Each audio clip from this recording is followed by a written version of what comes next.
Exatamente, cá está. Francisco, vamos contar com a colaboração do Francisco Dias. Vamos ver agora se conseguimos ter a imagem do nosso convidado. Para já é um mistério, é o LB. Vamos aguardar aqui só mais alguns instantes. E aí está ele, magnífico, fantástico, aí está ele. Com certeza que quem acompanha todo o terreno sabe com quem hoje vou estar à conversa. Quem não sabe, por ser de gerações mais recentes, mas fico com a certeza que é um dos grandes do todo o terreno em Portugal, Luís Dias, que aceitou, no fundo, o nosso convite.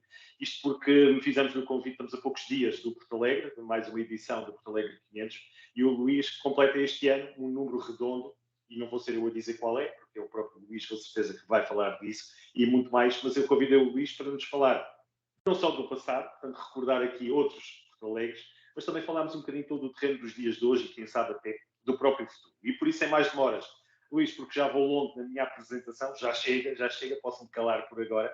Dou as boas-vindas, Luís, e espero que se encontre bem. Bem-vindo, neste caso, ao 16 Válvulas de novo, é com muito gosto que o recebo.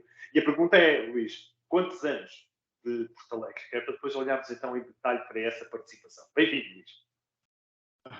Bom, boa noite, muito obrigado pelo convite, boa noite a todos os que nos estão a ver e que podem vir a ser mais ainda.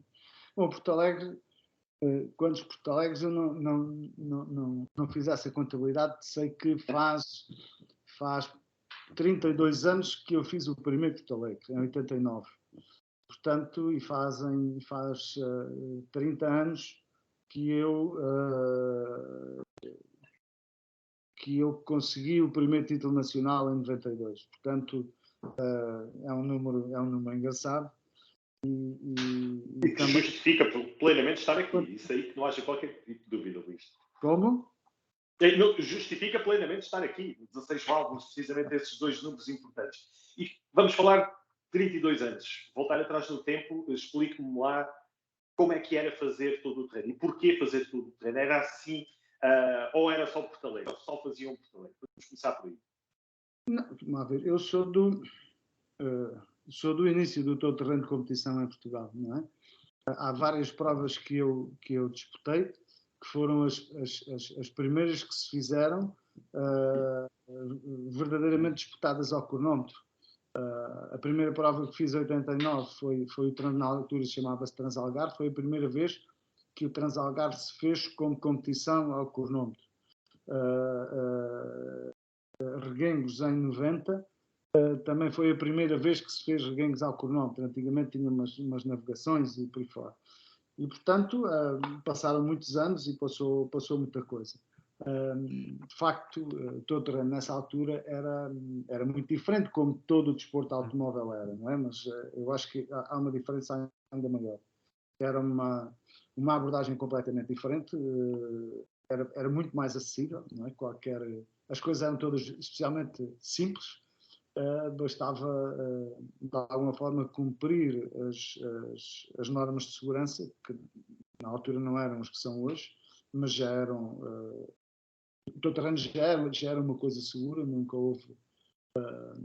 Em Portugal, nessa altura, nunca houve grandes acidentes e ainda menos com feridos ou com vítimas. E depois era juntar um grupo de amigos que assistiam o carro e pronto, e fazia-se o prog e a seguir partia-se para a corrida e acabava quando se cumpria a distância. Estava feito. Assistências no meio, tudo a contar, era uma coisa simples. Agora, independentemente de haver luz ou não, porque eram provas que acabavam também de noite. Muitas vezes acabavam de noite. Muitas vezes acabavam de noite, especialmente Porto Alegre, porque era disputada como agora, não é? No final do outono, ou no início, portanto, nesta altura em que os dias já são mais curtos, e quando surgiam problemas e às vezes a prova atrasava-se com chuva, acabava-se muitas vezes de noite. E as provas eram longas, os carros não eram tão rápidos como são agora, portanto levavam mais tempo, não é? Oh, Luís, e dessa altura, vamos falar desse primeiro ano, 1989, estamos a falar de quantos carros em média participavam, não é? Eram números aceitáveis, iam-se buscar terrenos, iam-se buscar todo... Eram números, não, 89 foi de facto quando as coisas começaram a ganhar balança em termos de competição. Se a memória não me falha, o primeiro Porto Alegre foi disputado em 87, 88, depois em 89, salvo erro, foi feita a primeira Baja 500, que já com participantes internacionais, ali na zona, a partida era na zona ali de Lisboa, e portanto em 89 havia, salvo erro, aí três ou quatro provas em competição, não havia um campeonato, não nada disso, não. O Troféu Nacional surgiu só em 92, mas em 90 já se faziam 4 ou 5 provas ao cronómetro, mas com distâncias longas, não é? Com distâncias longas. Claro. Luís, e porque estamos na semana, pronto, vamos começar agora a semana do Porto Alegre, Porto Alegre 500 será precisamente aqui por uma semana. Eu perguntava ao Luís, neste caso, as memórias que tenha do seu primeiro Porto Alegre. E para fazermos aqui um comparativo, eu tentava perceber, era uma prova que nessa altura levava quantos dias, Luís? Aqui vamos falar do seu primeiro, que imagino tenha sido 89, é isso, não é, Luís? Eu percebi das suas palavras. A prova em termos de duração não era substancialmente diferente daquilo que é hoje. Normalmente as verificações eram feitas à quinta-feira, se não me engano, verificações quinta-feira durante a tarde. O prólogo era feito durante o dia de sexta-feira, ocupava entre motos e carros, que eram muitos, ocupava uma grande parte do dia. Depois, no final de sexta-feira, havia um briefing, que era num pavilhão desportivo no centro de Porto Alegre, que era o único edifício que conseguia comportar toda aquela gente. Era um briefing longo, com muita explicação e com muita conversa e muito apelo no fundo, a bons comportamentos desportivos, eram briefings muito interessantes. E depois a prova disputava-se em linha de uma vez só no sábado. Começava cedo, ao raiar do dia, as motos primeiro, e acabava à noite, e é muito alta a noite, Paulo. E que memórias é que tem desse? Desculpa. O primeiro Porto Alegre que eu fiz foi um Porto Alegre talvez dos mais dramáticos de todos. Eu não acabei, fiquei atascado a 30 km do fim, 50 metros do asfalto, mas atascado de uma forma que não foi possível sair de lá, só muito mais tarde, com a ajuda de uma retroescavadora, é que conseguimos tirar de lá o carro. Se na altura não havia telemóveis, como era de noite, havia helicópteros, mas não voavam, as comunicações não eram o que são hoje, e durante um tempo fiquei sempre com essa sensação que na altura era o Clube Aventura, que se tinha perdido completamente o controle da prova. Havia gente por todo lado, foi um ano em que choveu brutalmente, havia motos plantadas por tudo quanto era sítio, pilotos em cima dos carros dentro de ribeiras, ninguém sabia de ninguém, havia acidentes na estrada, acidentes de estrada mesmo, e foi de facto muito complicado, ao ponto de muita gente dizer assim, nunca mais faço. No dia a seguir isso já tinha passado e já estava a pensar na próxima edição, mas foi de facto um Porto Alegre que ficou na memória de muita gente. Acabaram muito poucos nesse ano. Eu não tive a sorte de ser um deles. E qual será o Porto Alegre que ficou na memória por boas razões? Por más, já percebi que este está no top dos seus piores, mas pergunto dos bons, quais são, de facto, se lembrar de algum daqueles magníficos? Não está no top dos piores, que foi o primeiro, e aquelas condições são condições inerentes à atividade. Pode suceder, claro. Não é? Todo o terreno é todo terreno, é superação, era superação, e agora também é, mas de uma perspectiva diferente. É superação, é resistência, é paciência, é de facto uma área do desporto automóvel muitíssimo complexa. Não me ficou na memória por más razões, antes pelo contrário. Foi em primeiro lugar uma lição de grande humildade, porque entre ajuda, entre concorrentes, foi, assim, é de boa memória, fiquei com pena, não é, de não ter conseguido concluir, ainda por cima tão perto de, como se costuma dizer às vezes, foi quase morrer na praia, mas foi bom. Um dos melhores foi de facto este que celebram agora 30 anos, porque foi um ano em que foi a primeira edição do Troféu Nacional de Todo Terreno, que depois deu origem ao Campeonato Nacional, em que eu partia para a prova com boas possibilidades de ganho, de chegar a esse título, e foi uma prova sempre feita com muita gestão, com muito cuidado, não precisava de ganhar nem nada disso. Acabei em quarto da geral, com uma peripécia e outra pelo meio, e selei o primeiro título. Foi muito importante para mim, para mais que havia. As equipas oficiais não eram o que são hoje, mas também os privados não eram o que são hoje. E havia uma equipa que era o time Tridente Nissan, havia a equipa oficial do MM, havia o time Mitsubishi Castrol, e havia muitas estruturas com muito mais meios do que aquilo que eu tinha, que era basicamente um carro, uns quantos amigos muito dedicados que me ajudaram, e um navegador fantástico, que é hoje, que é o Dr. Pedro Barradas, que é hoje o médico-chefe da prova, que temos de facto muita história juntos, e ficou é de facto uma das melhores edições e que ficou na memória exatamente por isso, porque fechámos aí uma coisa que parecia à partida muito difícil, quase impossível, não é? E foi de facto um motivo de grande alegria. Muito bem. Luís, esta pode também ser aqui uma boa altura para fazermos uma ponte para os dias de hoje. Estamos a aproximar-nos da edição de 2022, nos campeonatos principais, títulos já atribuídos. Eu pergunto ao Luís como é que tem visto esta temporada de 2022, estando lá de fora. O que é que lhe tem parecido? O que é que lhe tem parecido, de facto, um campeonato onde é o vencedor, talvez, e estou a falar de cabeça, mas com certeza, o mais jovem vencedor de campeonato de sempre em Portugal, do Campeonato de Portugal todo o terreno. Um piloto que, por sua vez, também já é campeão europeu, já era campeão europeu de Bajas. E eu pergunto, neste caso, se têm, concordam, no fundo, quando se diz que o João Ferreira, de quem estamos a falar, foi mesmo o melhor, e este campeonato entregue ao João Ferreira acaba por ser perfeitamente justo. Quero-me fazer aqui uma apreciação geral do lado de fora, com o seu olhar clínico de campeão para campeão. Eu acho que sim. Eu tenho a vantagem de, estando perto, não é? Estando, de alguma forma por dentro, mas consigo ter algum distanciamento, e quando nós nos distanciamos um pouco conseguimos ter uma visão mais alargada das coisas. E de facto neste ano eu acho que claramente, acho que isso deve ser a ideia quase unânime, que o João Ferreira foi de facto mais forte, foi mais forte, foi mais rápido em muitas ocasiões, foi sobretudo mais consistente. Faz parte e tem uma estrutura muito bem afinada, e eu acho que fica um campeonato muito bem entregue.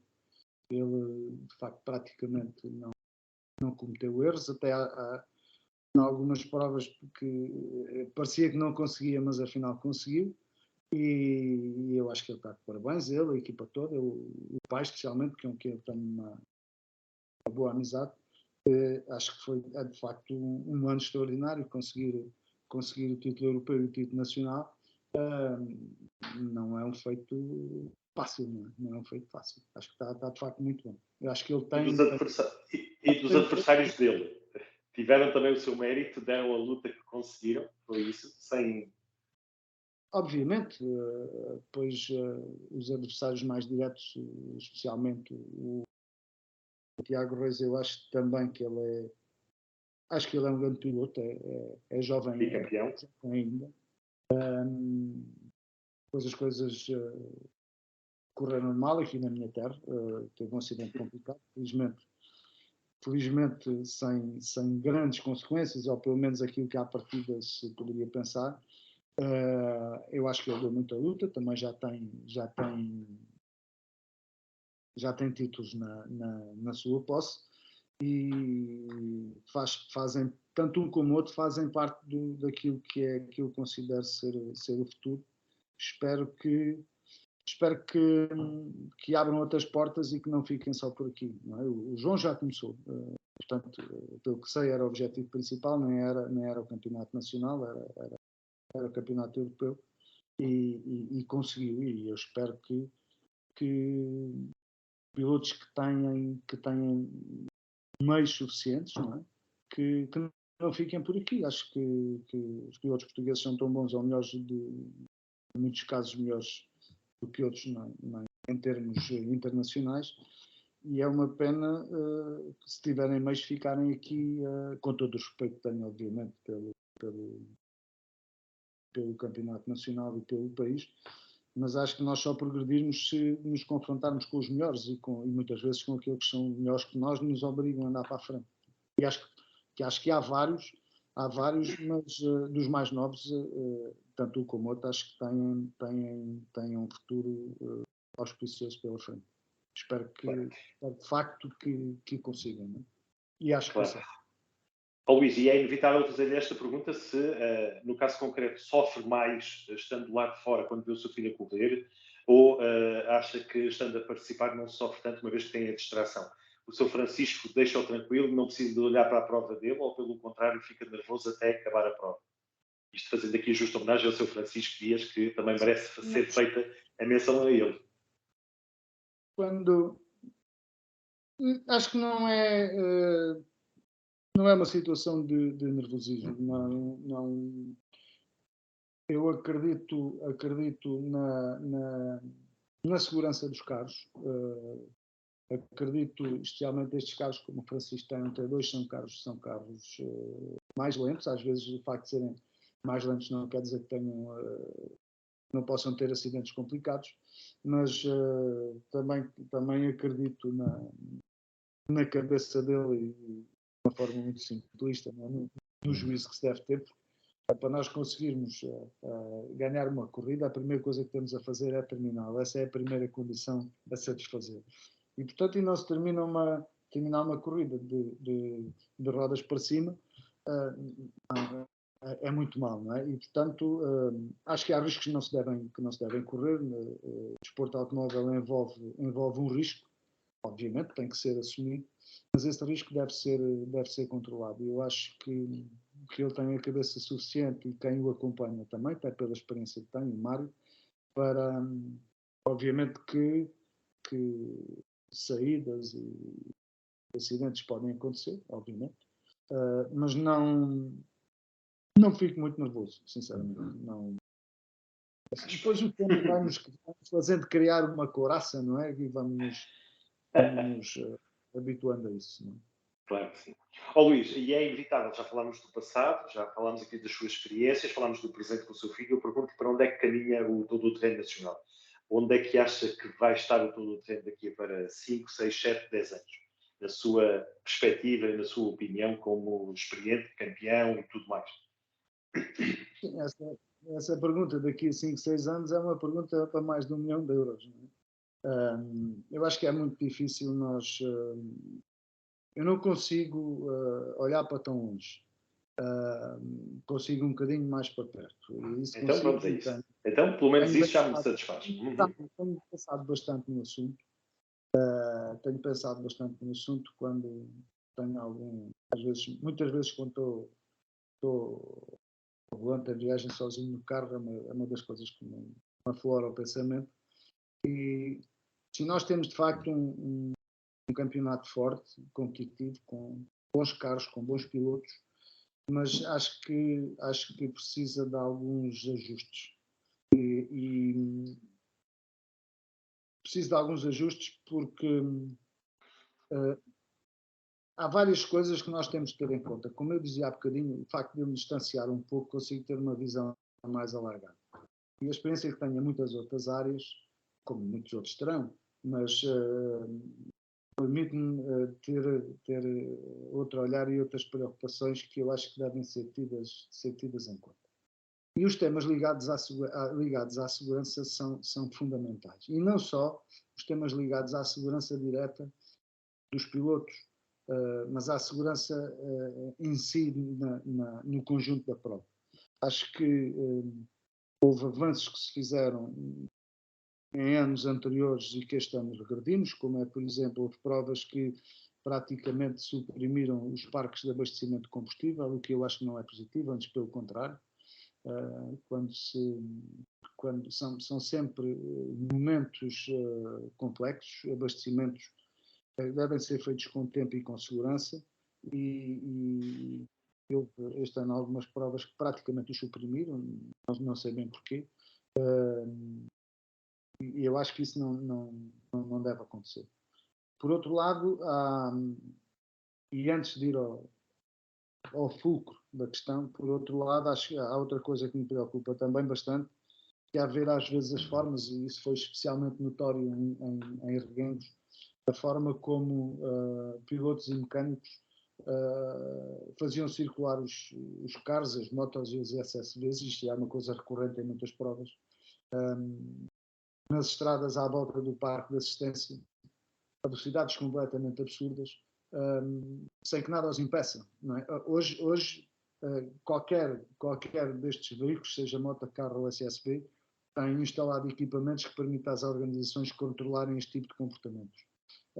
E se um dia acontecer, assim, naquelas estradas e naquelas rotundas, circulam pessoas que não têm nada a ver com a prova, não lhe diz absolutamente nada na sua vida, famílias, etc. E se um dia acontece um acidente grave numa situação daquelas, que é uma coisa completamente absurda, o que é que vai acontecer a seguir? Eu acho que este tipo de comportamentos tem que ser abolido, tem que ser controlado, e se alguma vez acontecer, tem que ser fortemente sancionado. Por outro lado, em relação àquilo que é a parte esportiva em si, eu já esbocei esta ideia a algumas pessoas. Eu acho que este caminho que nós estamos a fazer ultimamente não é o caminho correto. Posso eventualmente não ter razão, mas não me parece que seja. E explico porquê. Porque nós temos feito uma evolução, o espírito ou a matriz do teu terreno é uma matriz com várias variáveis, não é só velocidade, é muito mais do que isso. E era uma matriz que permitia, estabelecia um equilíbrio entre os que tinham mais meios, portanto, normalmente estruturas mais poderosas e carros com mais performance. Estabelecia-se um equilíbrio entre carros que não eram tão fortes ou pilotos que não eram tão rápidos, mas eram mais consistentes. E isso fez aderir à modalidade muita gente. Porque envolvia muito mais coisas, envolvia a gestão da prova, envolvia a programação das assistências, era uma coisa completamente... Isto não é uma perspectiva saudosista. E, por outro lado, o que é que acontecia? Acontecia que, quando nós temos que gerir a mecânica, gerir o estado de um carro de competição, temos outras preocupações e, portanto, ao defender o carro, acabamos por estabelecer médias mais baixas e, de alguma forma, reduzir as possibilidades de existirem grandes acidentes. Aquilo que eu tenho assistido nos últimos tempos, em especial nos últimos 2 anos, nunca se bateu tanto, nem nunca se bateu tão forte. Nós temos este ano, pelo menos 2 acidentes bastante complicados, felizmente, com consequências... nem sei como é que as hei de classificar, mas quer um, quer outro estão bem, felizmente, mas podiam ter tido outras consequências. A questão é que está-se a andar, os carros são muito bons, há pilotos muito rápidos, está-se a andar muito depressa, e eu acho que provavelmente está a andar depressa demais.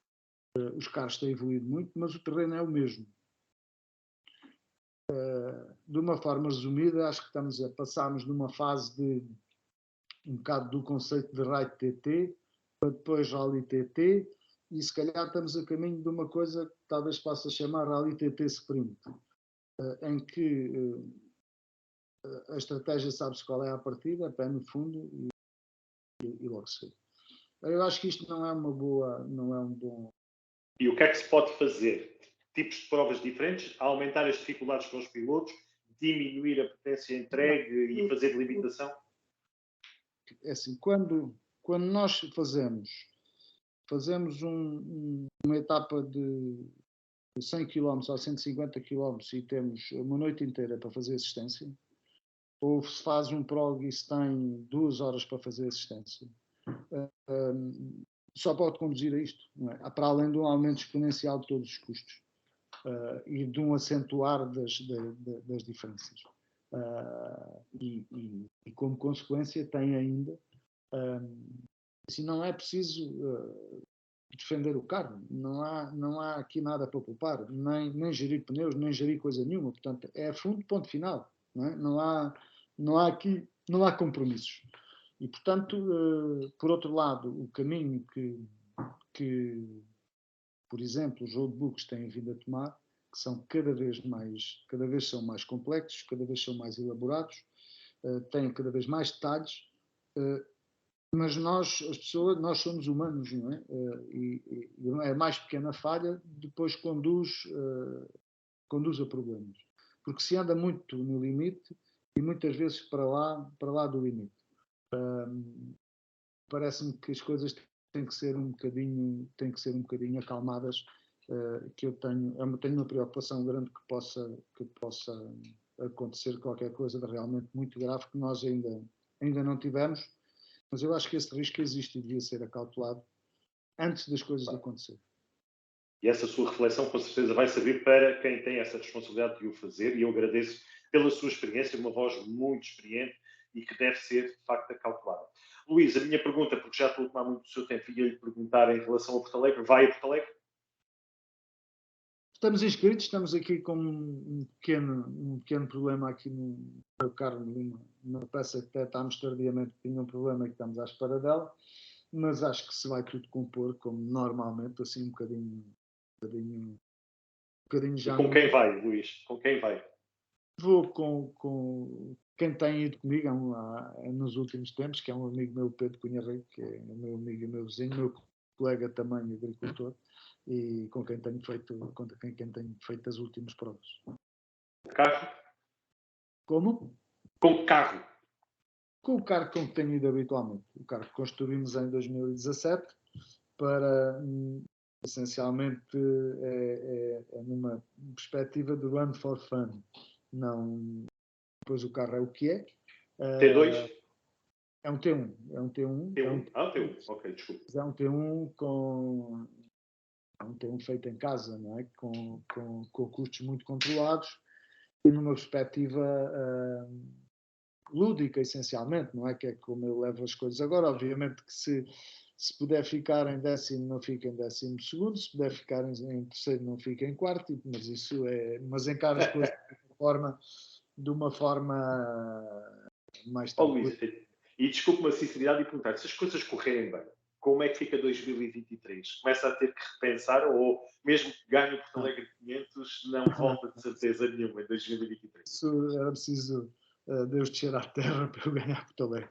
Não, temporal, todos ficavam na lama e o Luís, com a sua experiência, passa ao lado, vem-se embora, fica-se a rir. Não, isso nunca não é possível, não é? Mas não é fácil. Estive muito perto aqui há anos atrás, 2 anos seguidos fiquei em segundo e não consegui bater-me de igual por problemas mecânicos, mas é assim. 2023 não sei, é uma incógnita para nós ainda, porque tudo é uma incógnita neste momento, não só no desporto, não é? Mas na vida em geral.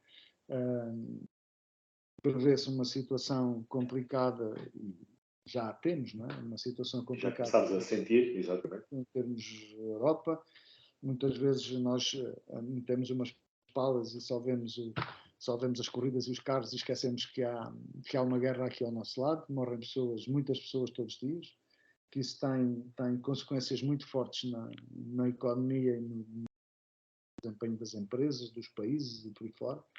E portanto é uma incógnita muito grande. Não sei,